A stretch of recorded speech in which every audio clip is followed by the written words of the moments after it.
ഓം ശ്രീ ഗുരുഭ്യോ നമ. ഒരു ബ്രഹ്മചാരി. ആ മകനെ അമ്മ മിക്കവാറും ശകാരിക്കാറുണ്ട്. മറ്റുള്ള മുമ്പിൽ വച്ച് തന്നെ. തൻ്റേതല്ലാത്ത കാരണം മൂലം ശകാരിക്കുമ്പോൾ അദ്ദേഹം പ്രതികരിക്കും. പലപ്പോഴും അദ്ദേഹത്തിൻ്റെ നിയന്ത്രണം കൈവിട്ടു പോകുന്ന അവസ്ഥ വരെ വന്നു.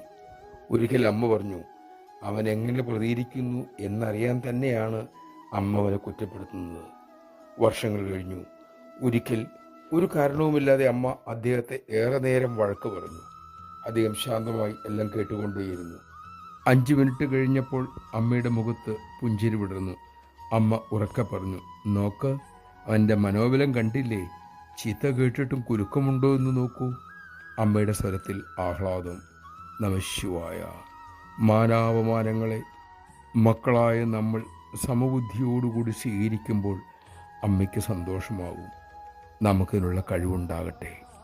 ജപം, ധ്യാനം, സേവ, ശാസ്ത്രപഠനം, ഇതാണ് അതിനുള്ള ഉപാധികളായി അമ്മ നമുക്ക് പറഞ്ഞു തന്നിട്ടുള്ളത്.